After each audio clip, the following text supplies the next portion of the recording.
Hi, and welcome to another episode of Delightfully Chaotic. I'm Tamara. Hi, welcome. So, I'm a little late recording. I usually record on the weekends. It's Monday, and I said, let me just go ahead and record this shit because I keep on putting it off, and I got some things to talk about. So, hi, yes, my weekend was nice. It was hot as hell this weekend in Orlando, Florida. I went to the Saigon Night Market, a food festival, an Asian food festival. Had a pretty good time despite the heat. Like it was so hot. I was out there looking like, ooh, I was looking out there looking crazy. And it was so hot where I didn't even really feel like getting like cute and dressed up. I was already out running some errands and stuff, and I just wore whatever I had on. I had my huaraches on, and like it was so hot, but I still had like a black outfit on. I had a Nike tank top. It was black, and I had some black Nike shorts. Why? I don't know. I probably still would have been just as hot, but you know how people say like black attracts heat or whatever. I could be wrong. It was hot as hell. So freaking hot. There were babies out there. There was a baby that was fresh out the coochie outside in that heat. Granted, the parents did have a fan on them inside the stroller, but we were just looking around like, and mind you, I have nary a child, but if I did, I would not have gone. It's not that deep, y'all. A newborn baby, it was like 98 degrees outside. Somebody passed out at one of the, that's not funny. Somebody passed out at one of the vendors that my sister went to. It took forever for my niece to get her food. I went with my niece, my sister, and my friend. It took forever for her to get her food, and I don't know if it was because somebody had passed out, but it was hot as hell. Dogs out there, leave these dogs home in the AC. What are we doing? Anyway, the food was fine. I only had one like food item, actually two. I had some bao buns and I had I don't know the name of it, but it's the waffle. The texture of it kind of tasted like the mochi, whatever it's called. I don't really the mochi donuts. I don't really like that texture. So it was kind of like that, like the dough, and they put like Oreo cookies and Nutella in it, and it was okay. I wasn't in love with it. I also had two fruit drinks. Their drinks are so refreshing. It was so hot out there that I just had to have something like to quench my thirst. I probably should have got water. I had this soursop drink. They had big chunks of soursop at the bottom. Oh my God, it was so good. And then I went back and got another drink. I got the passion fruit mango tea. Now, I don't know what kind of tea was in this shit, but that was Saturday, right? So I go home, relax for the rest of the night. I think I get home around nine something. Eight, no, eight something. I don't know. It was pretty early that I got home. Now I have a caffeine. I'm sensitive to caffeine in the way that if I drink it like early in the morning, I have to remember to take a melatonin or two later that night so I can go to sleep. So around 11:30, I'm like, oh, let me take my melatonin. I took three melatonin, so I said I should be, feeling a little sleepy later. Went to sleep around 12:30, 1 o'clock. I could not go to sleep. I was up all night, just laying there with my eyes open. I don't know what kind of tea that was, what kind of caffeine was in it. I was wired and I was pissed. I didn't want to watch TV. I didn't want to like do anything. I just wanted to go to sleep. Then around 3 o'clock, I took two more melatonin. I took three at 11:30. I took two more at 3. My ass was up all night. I got no sleep at all. No sleep at all.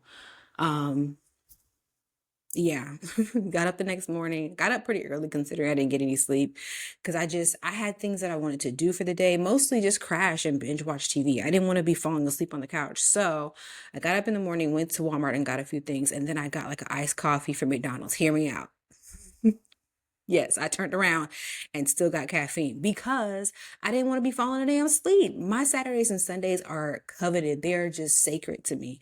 And I didn't want to be asleep my whole Sunday because I didn't sleep the night before. So I said, I'm going to get me an iced coffee, have a cute little breakfast and drink my coffee with it so I can be up for the rest of the day and just enjoy my day, right?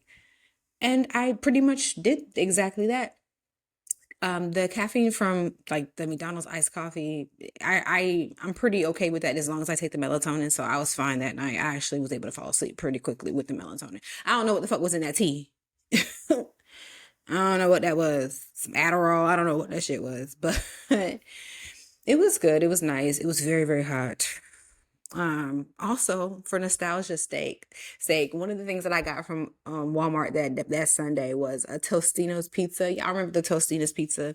They look like cardboard and they kind of taste like it too. But back in the day, like our taste buds were just different. Like that shit used to really hit back in the day. The Tostino's pizza, it used to be like 50 cents, but now it's like $1.97 or some shit. When you're in the store, and my mama used to always say, don't go grocery shopping on an empty stomach. My dumb ass. I had to get like actual food to make breakfast. So of course I was hungry. And I was like, oh, I'm going to get a Tostino's pizza to eat for lunch or something because, just nostalgia. I really try not to stress eat, but Sundays are usually when I start getting a little antsy and, Monday's right around the corner and I just don't make the best decisions when it comes to eating. So I ate it. I ate the Tostino's pizza and it doesn't taste how it used to taste when we were younger. They could have very well changed the recipe.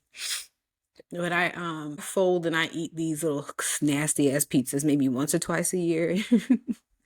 Again, just for nostalgia's sake. It was awful. I felt really, really bad afterwards. I immediately regretted it. But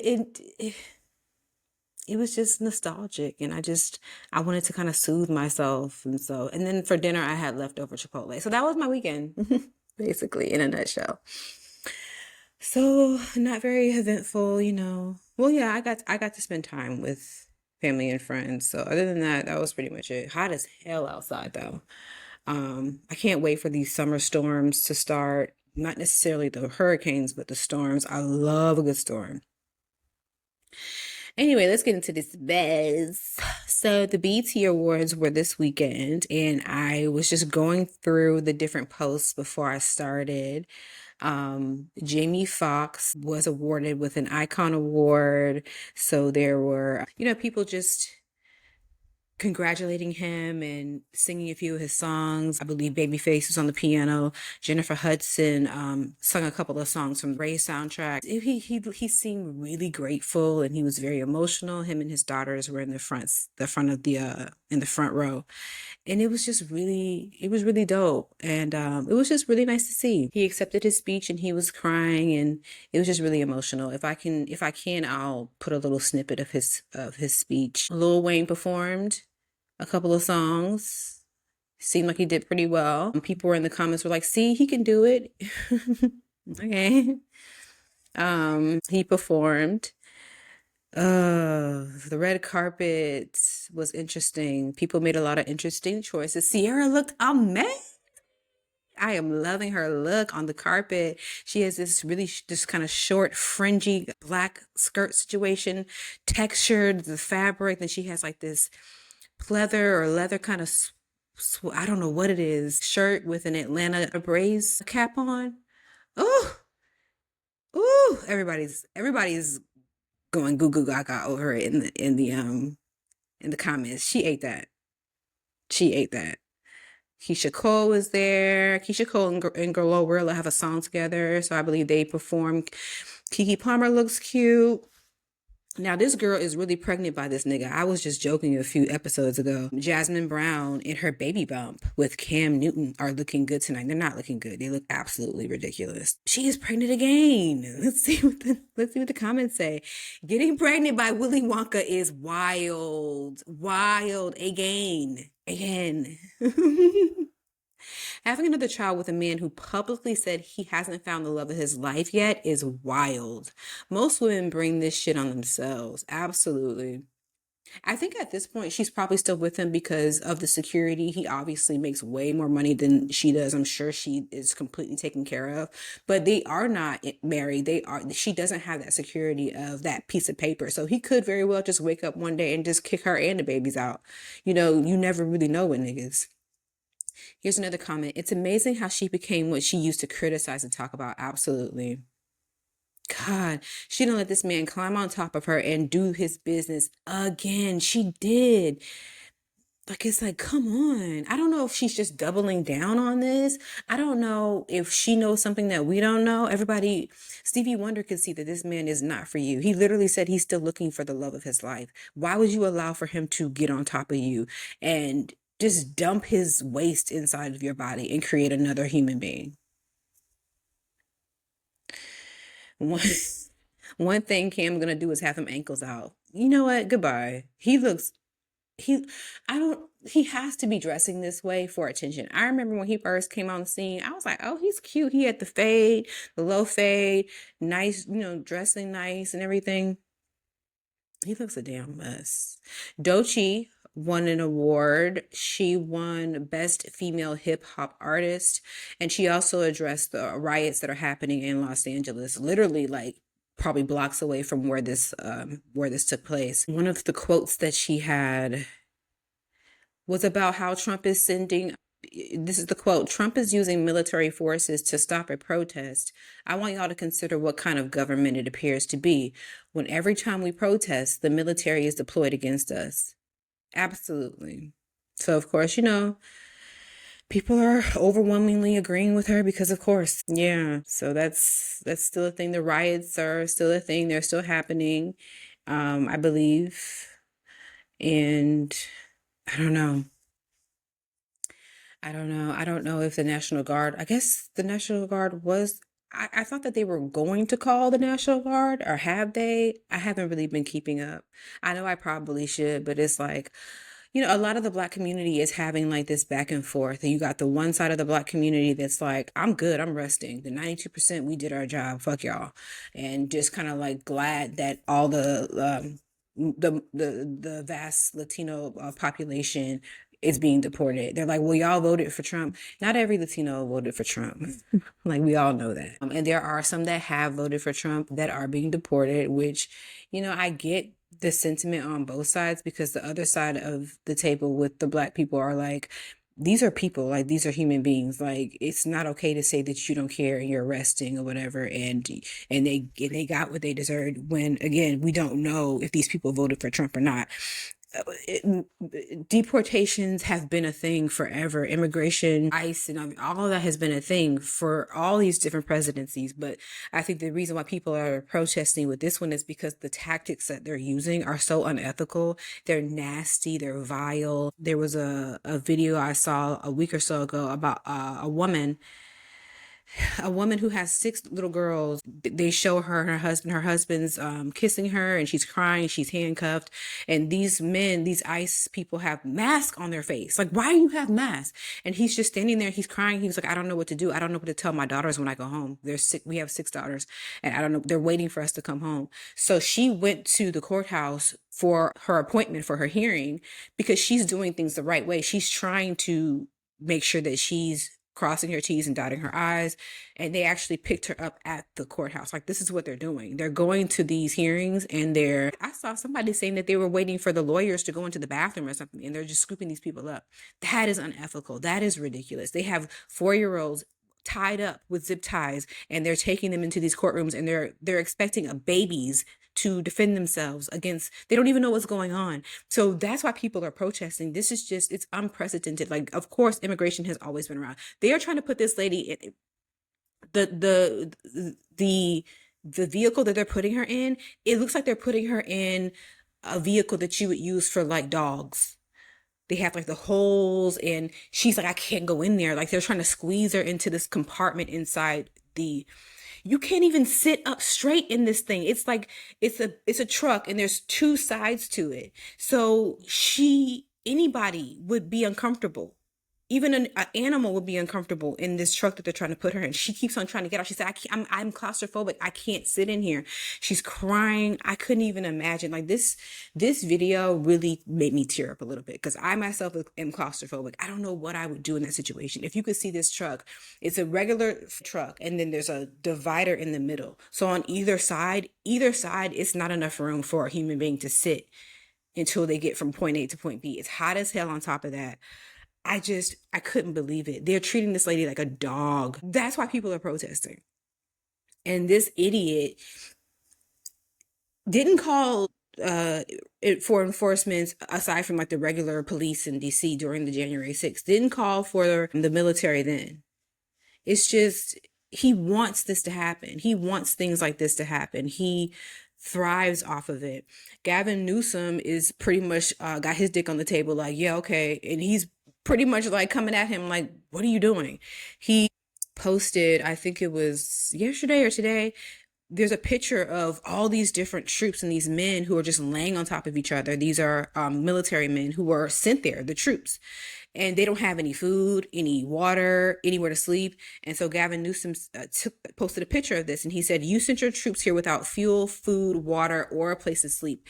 Here they are being forced to sleep on the floor, piled on top of one another. If anyone is treating our troops disrespectfully, it is you, Donald Trump." So then I think I heard that that Trump wanted to like fire him or arrest him or something. For what? I know I said in the beginning of this damn podcast that I was not going to talk about this nigga, but I just, it's insane that this is actually happening. Last week, Elon, the girls were fighting last week. The girls were fighting. They were tussling on the internet. And I think Elon is still going because Elon actually deactivated Trump's Twitter account. Hey, okay. So I think he's still going because I thought about the other day. I was like, I haven't really heard much from them about that, but I forgot that he did. I think he deactivated Trump's account because I'm like, is this true? Are they doing this to, distract us? Are they really fighting with each other? What is this? Because you never know with these people. But yeah, Elon was like, the reason why they haven't shown the files from Epstein files is because he's on it. Duh, we all knew that he was in the files. We absolutely knew that. There's video of him talking to this nigga. They're clearly were in association with each other. Yes, we all knew that he was in the files. Then Elon posted something to the effect of, if it wasn't for me, he wouldn't even be president. And we all knew that as well. We all knew that there was a high probability that this specific election was rigged and was bought by Elon Musk. He bought this election for him. But what is being done about it? Absolutely the fuck nothing. We all know about this, but nothing's being done about it.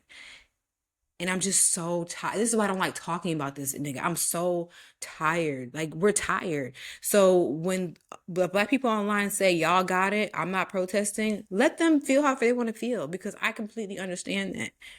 I understand that side more than I understand the black people. Like Rachel and Lizzie on Van Lathan's podcast, Higher Learning, she's the co-host. She was disagreeing with these people that were like, I guess, taunting or making, pretty much saying that's what they get. She was like, these are people. Like, yes, I get that, but that's what I understood her to say. I mean, I just listened to it this morning. I could be wrong. I apologize. But she was pretty much like, these are people. Like, we other people. And she was like, not everybody voted for Trump. Yes, we get that. I don't know. I'm tired though. I'm so tired of this. I'm just praying for the best for me and my family and my people, my friends, because we don't really know what's going on, child. We don't really know what's going on. Keith Wet is like, Keith Wet. Keith Wet? Right, Keith Wet. Because what the fuck are you talking about, Keith Sweat? Come on, segue. Keith wants to know what y'all bring to the table before y'all even mess with him, before y'all even step to his 60-something-year-old ass. He wants to know what y'all bring to the table. Y'all ain't cooking no more. Y'all ain't cleaning no more. I mean, he actually stopped performing at one of his shows to say this foolishness. He said he's single, which we know he's single. And he's like, well, what does a woman bring to the table? I gotta cook my own food. I gotta iron my own clothes.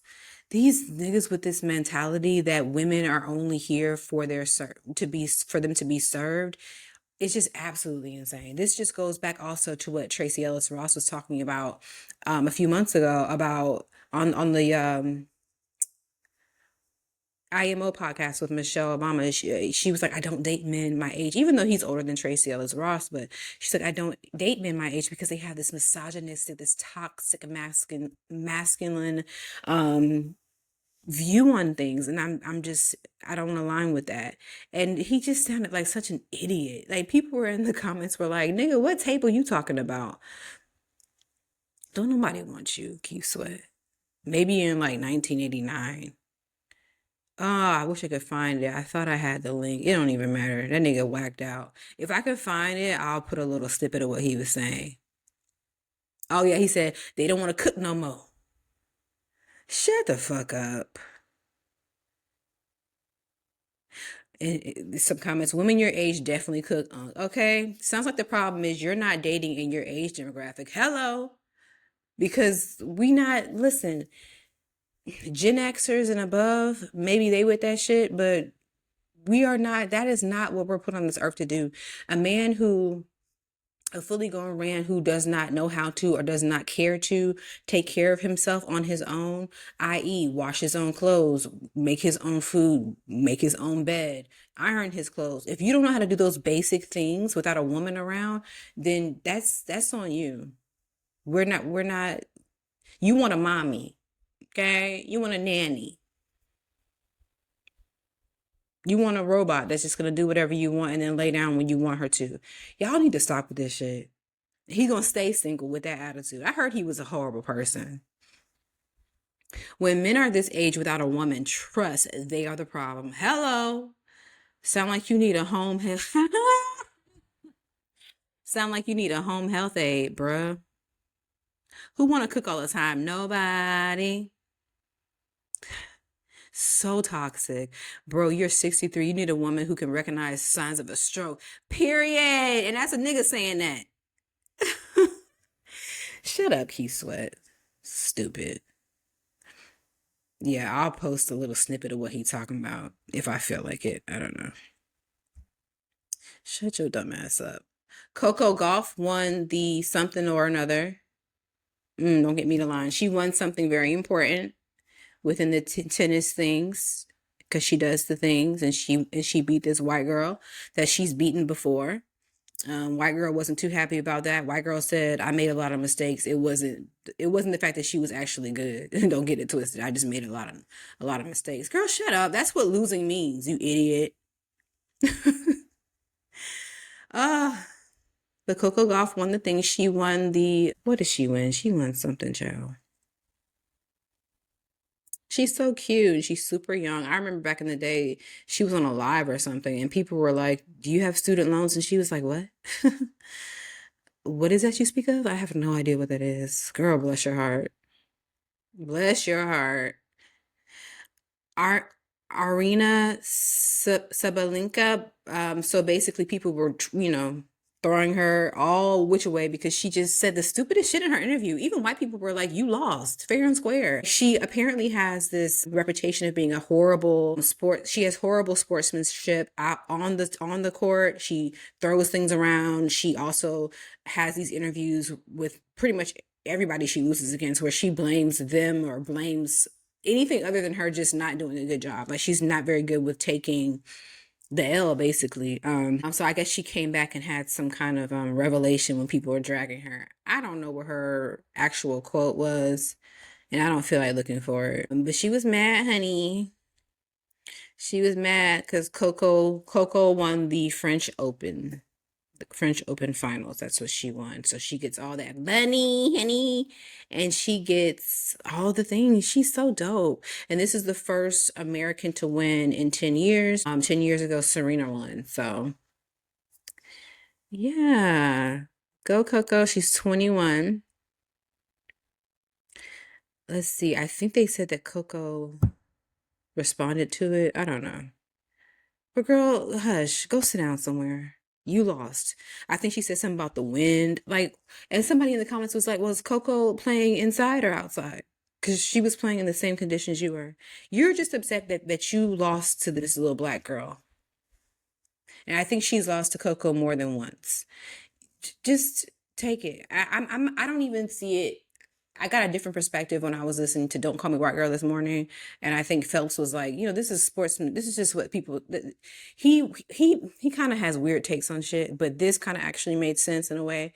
I don't see it as a racist thing. At first, I did, but it could be both. It could be her being a flat out racist, and it can also be her just being a sore loser. But he was like, he didn't see it as racism because that's just what people in sports do. If you think that you're the best at something, of course you're going to get an attitude or get mad if you lose, but not everybody does that. That's basically called bad sportsmanship. Anyway, congratulations, Coco. I'm done talking about that. Go girl. And God bless you for not knowing what the hell student loans are. God bless your parents. God bless you. God bless you. Ugh. I don't really know. I'll talk briefly about the Bride McKnight thing. His son passed away a couple of weeks ago, and he's being a complete dick about it. Um, So sad. I believe his name was Nico McKnight, and he passed from cancer. The uncle came online and, he spoke briefly about it. I think he brought up the whole family drama thing. He didn't really give too much details or information, but he did pay his respects. And I didn't see a problem in what he said. Brian McKnight came back, and I think he filmed, maybe he had a drone or something. I think he lives in Hawaii with his new family that he acknowledges. And the sand, I think they wrote his son's name, Nico, in the sand. And I think he recorded his voice saying something. I don't know. He didn't really say anything too heartfelt about his son. He's a horrible person. I would have never thought that the same nigga who sung to Gina when Martin was proposing to her in the park would be this same man. His voice is so pretty and just so soft, and his voice is so 90s. It's the 90s. It's nostalgic. But he's a awful, awful person, and he'll get he'll get what's coming to him. I do believe in that. I do believe he'll get what's coming to him. Hopefully sooner than later. Awful, awful person. Along the lines of music, A. Marie had a tiny desk that was really bad. I saw little clips of it. Actually, I saw it on YouTube before I saw it posted on social media. And I clicked on it, and I have no patience. So when the Tiny Desk intro comes on, I fast forward it just to get to the point. Like, let's see what's going on. And I said, nope, nope. She sounds awful. I never thought A. Marie was a good singer. She does all that yelling and screaming and hollering. And what was it called? One Thing, that song. That song was a banger. It really was. And I believe the same person who produced Crazy in Love produced One Thing. So that brought up the whole theory that people had back in the day about how Beyonce stole her career. Beyonce ain't still a goddamn thing. This girl can't sing. She's a studio artist, just like Rihanna is a studio artist. Leave Rihanna alone. Rihanna knows she can't sing. That's why Rihanna is never going back to singing. She's in her bag. She's in her retail bag. She's in her all the other ventures that she's doing. She's not going back to singing because she knows she cannot sing, and she doesn't look like she enjoys it, especially when she's performing. She looks like she's trolling the hell out of y'all. She's not. Stop. A. Marie, same thing. Studio artist. It sounds great in the studio. It sounds great when the producers put their little sprinkle on it. Who told her she should have a tiny desk? She sounded awful. The background singer sounded awful. People overwhelmingly in these comments on social media are like, this is not it, honey. Did they do a sound check? Somebody said, so did nobody go to rehearsal? A. Marie is still that girl, but this sounds painful. Now, A. Marie, I've never seen her shows anywhere, but I have seen over the years, I've seen clips of her actually doing shows. So somebody's listening to her still. Somebody's paying to see her. I absolutely would not. But like, maybe this was just an off day. Why Don't We Fall in Love? I love that song, right? But it was a studio. That's something that only sounds good on the radio, and if you buy the CD. I don't want to hear her singing that in person. She cannot sing, and I always thought that. I always thought that. God bless her. Ooh, one person said they loved the performance, very nostalgic. Ignore the miserable shady bunch in the comments. A. Marie, girl, some people liked it. It was awful. She sounds awful. She literally sounds just like her records. No, she doesn't. Yes, I hope that everybody who's saying that she stole Beyonce's career can just get off of that. Yeah, because that was never a thing. She sounded really bad. I don't like to talk about people, but she sounded awful. Next. Next, honey. I have Halle Berry on here for something. Oh, girl, child. I'm not talking about that shit. Something about Tyrese and Halle Berry. I don't feel like talking about that shit. Shut up, Tyrese. At the end of the day, that's all it is. Just shut up. Why do you always have to say things about everything? Why? Something is wrong with him. I want somebody to hold his hand and guide him. I want somebody to hold both of his hands, put a zip tie around his wrist, blindfold him, and escort him into the closest rehabilitation therapy Somebody that can help him. I want him to be forced into therapy. Could that be a thing? They used to do that back in the day, mostly with women, of course. They would just lock your ass up for no reason other than you're just really overwhelmed and exhausted from being a woman in the 1950s. Jennifer Hudson, people were really annoyed with her and her her talk show. I don't watch her talk show. I only hear about it on social media. I'll see little snippets. And now that I see a lot of people talking about how horrible it is, I try to like, I'm trying to look and kind of see what they're talking about. And it's just cringe now because now I can't unsee it. Like she is asking these really like rhetorical questions. She seems really fake surprised about everything that these people are saying.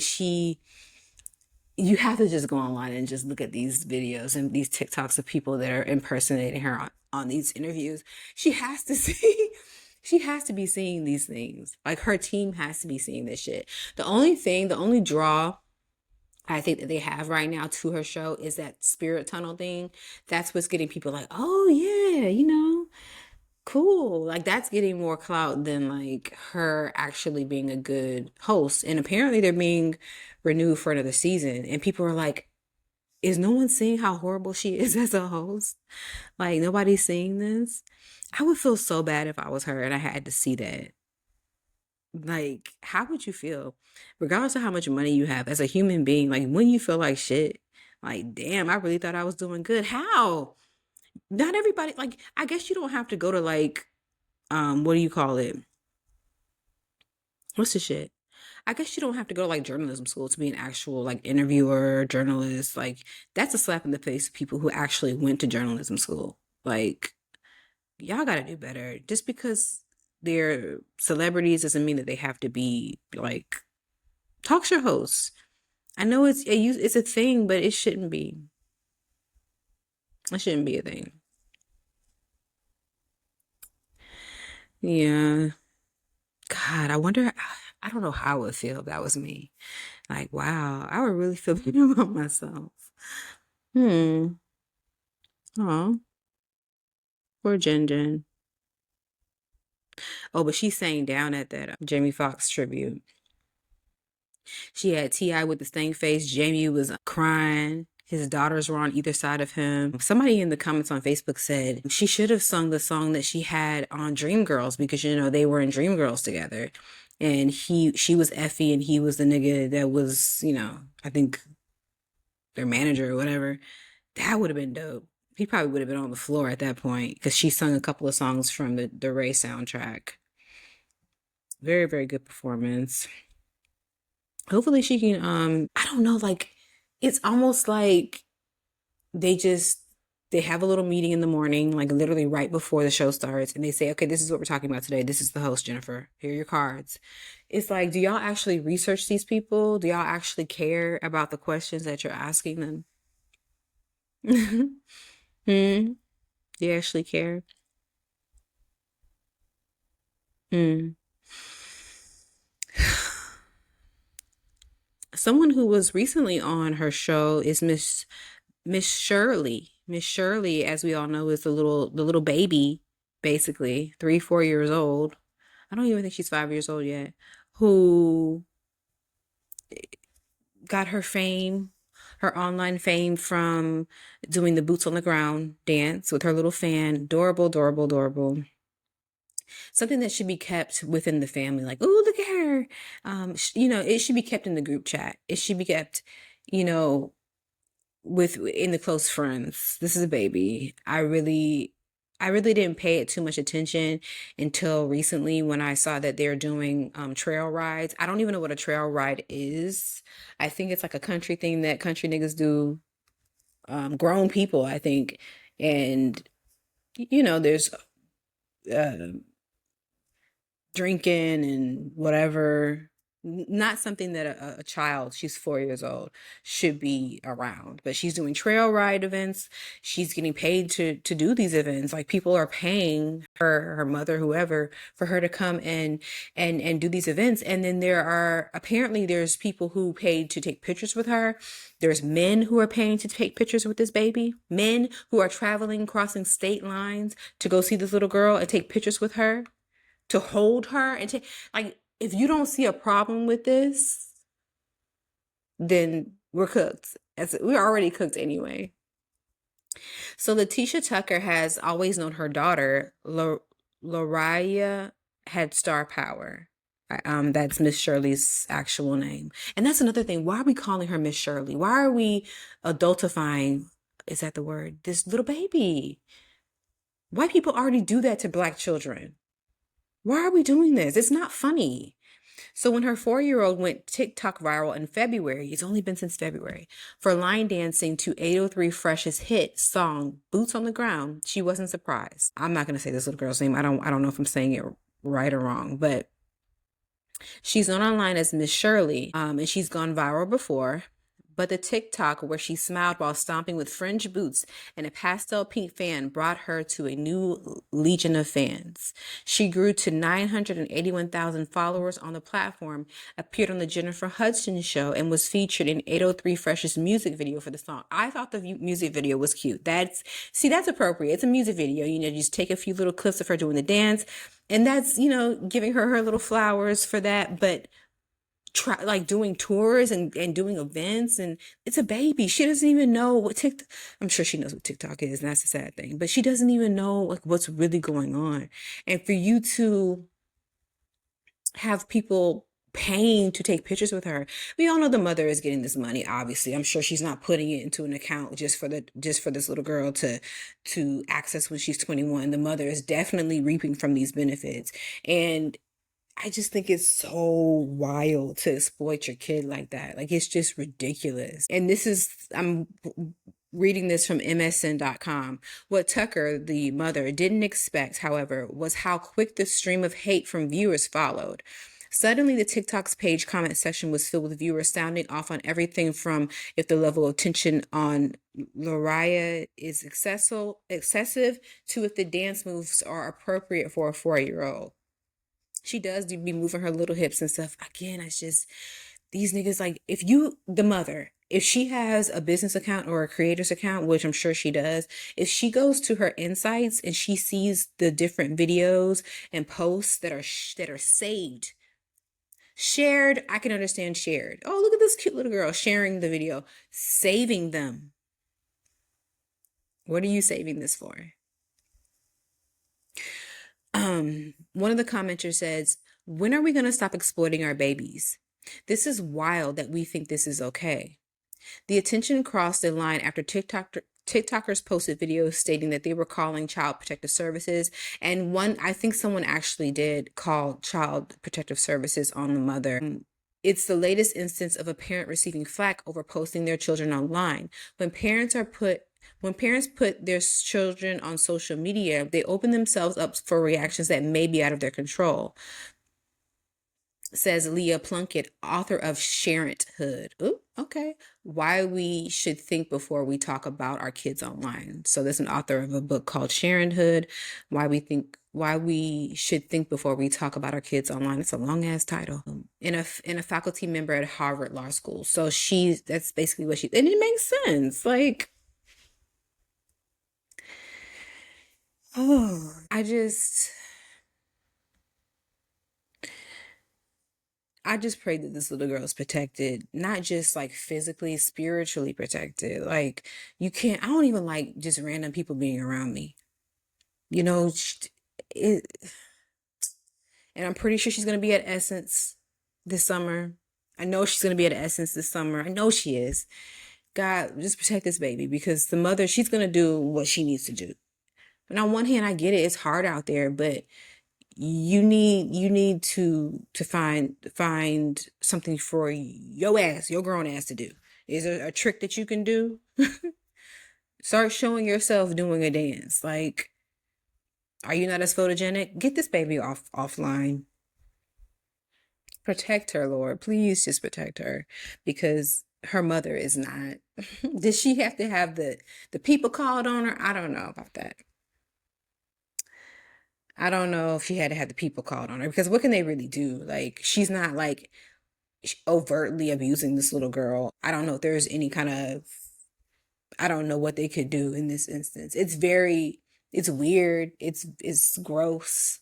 It's, I wouldn't recommend any parent do this, but what if something happens to that baby? What if somebody is holding her at a meet and greet and he just runs out the damn door with her? Nobody can find him and she's gone forever. Or what if she's touched inappropriately and no one sees it and but she I mean, I would like to see where this little baby is in the next year or two. I'm praying that it's somewhere safe and I'm praying it's not online. Because unfortunately we can't choose our parents. I'm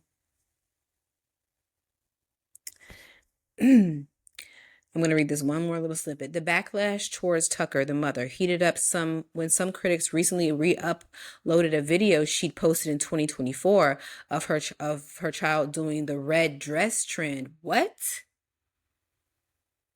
In the video, which has more than 3.7 million views, Lariah puts on a red dress, heels, lipstick, and a wig over lyrics over Johnny Gill's 1990 R&B song My My My. You are lying to me. Fuck her.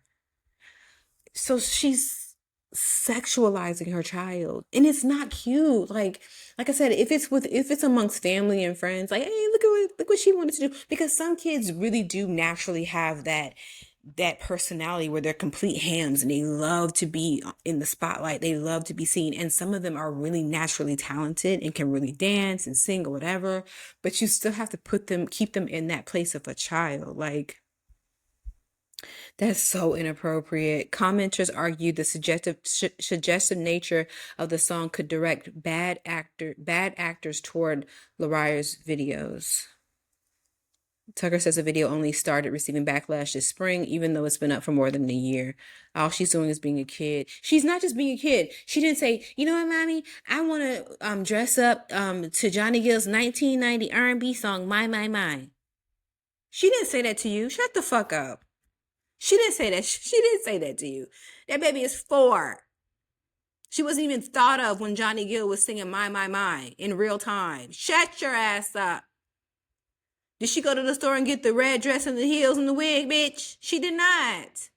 All she's doing is being a kid like any other kid. Kids play dress up. They do.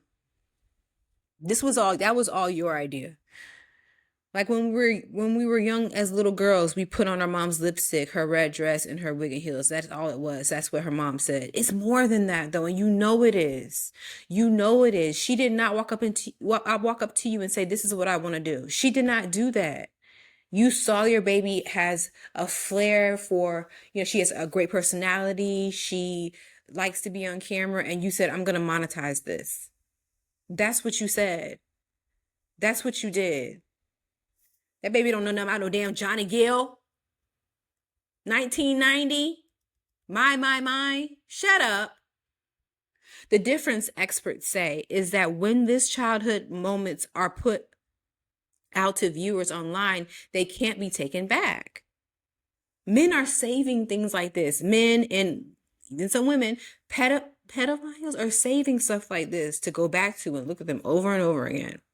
This is the article, in the modern digital age where photos and videos make a permanent trail, child influencers will come face to face with the digital footprint left in their childhood. And this is from Stacy Steinberg, a law professor at the University of Florida's Levin College of Law and the director of the school's Center on Children and Families. That's right. She's 4 years old. Like, she probably won't even really remember this shit, but it's going to be online forever. It's going to be online forever. And it's cute and whatever. But it's not at the same time. It's dangerous to have your kid out there like that. This baby's going to need security. People are crazy. Somewhere right now, there's this middle-aged dude sitting on his couch fixating on your daughter's videos. Why? Because he likes boots on the ground? No. Do better, y'all, for real. I ain't got nary a child, but do better. And fuck this mama. Fuck you, lady. Absolutely and entirely. I don't have anything for weird-ish. Let me see what else I wanted to talk about. I did put something down here about Diddy. There were rumors that he told, I guess this came out in one of the trials or one of the witnesses or something, somebody that he was, a woman that he was close to or dated or whatever, said something about how his mom used to put semen on his macaroni and cheese and make him eat it. I don't know if that's true, but I really do believe that his mother is, I'm not trying to like shift blame, but I've been hearing a lot of stuff about his mom and about how she was, how she is, their relationship with each other. I wouldn't be surprised if it came out that she herself has abused him or she allowed him to be abused. I heard that she actually used to have these parties, these sex parties when he was younger and he witnessed a lot of things. I would not be surprised if his mother actually abused him herself or allowed him to be abused by different people. It's just getting more and more disturbing. I'm not following it like that. I did put down Diddy and macaroni and cheese.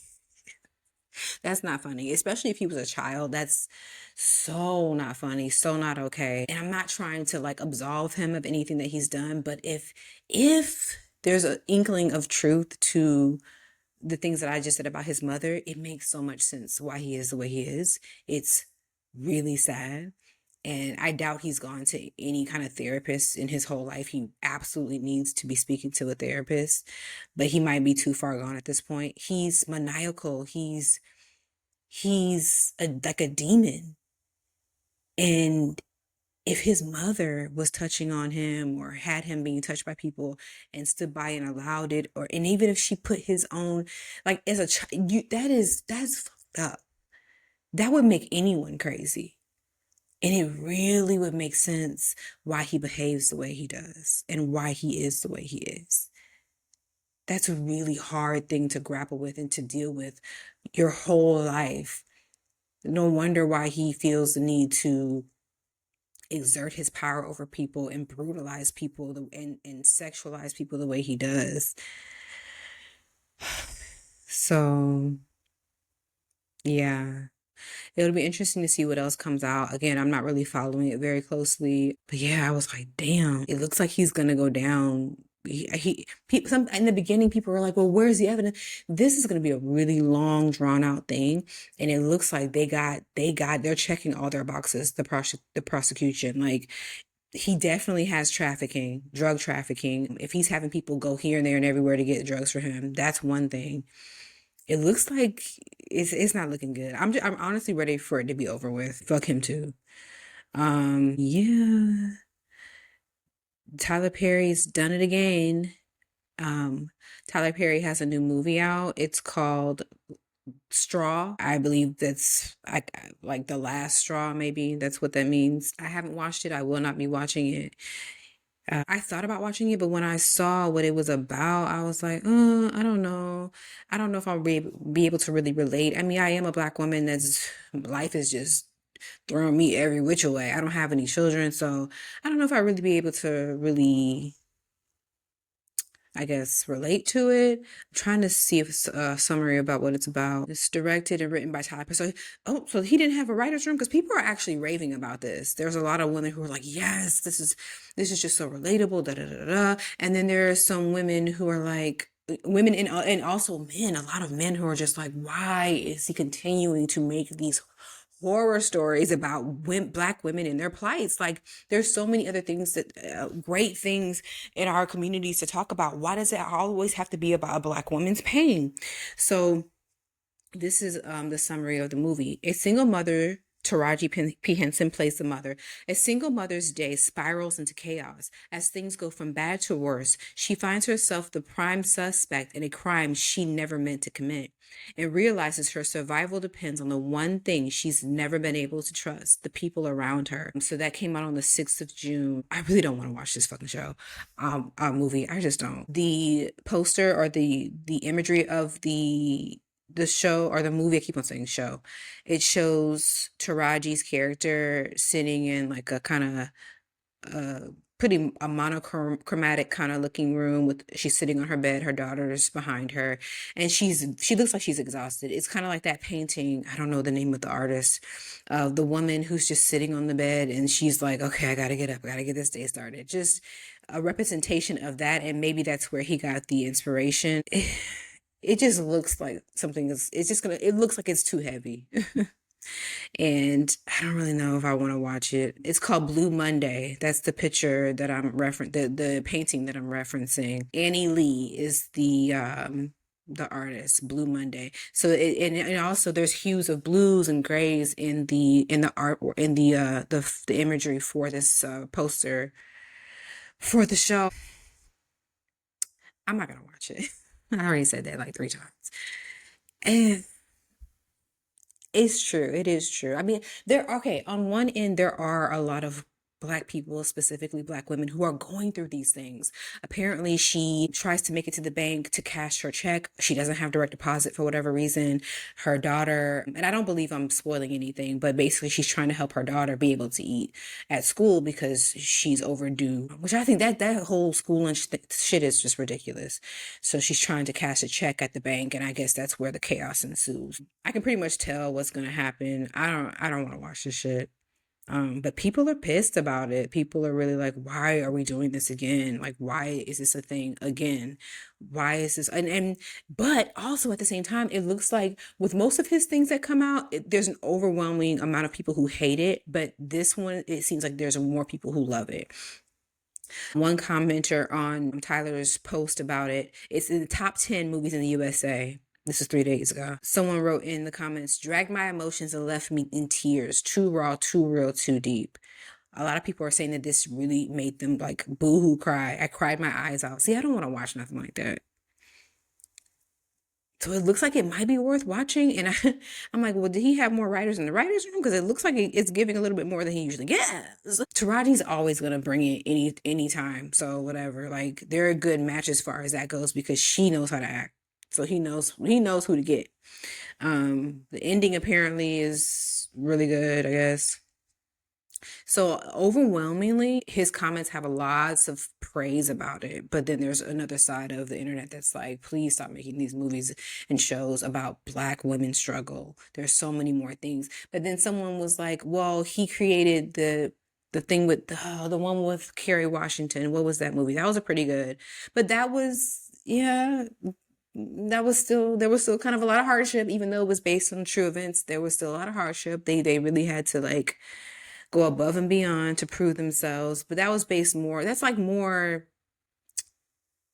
more reality based. That actually happened. When he's creating his own shit out of his skull, out of his brain, he always gravitates to struggle and pain and Black women just settling for like the bus driver and like I get it. Like I get why people are mad. But this one looks like it's actually doing some things. So great for him.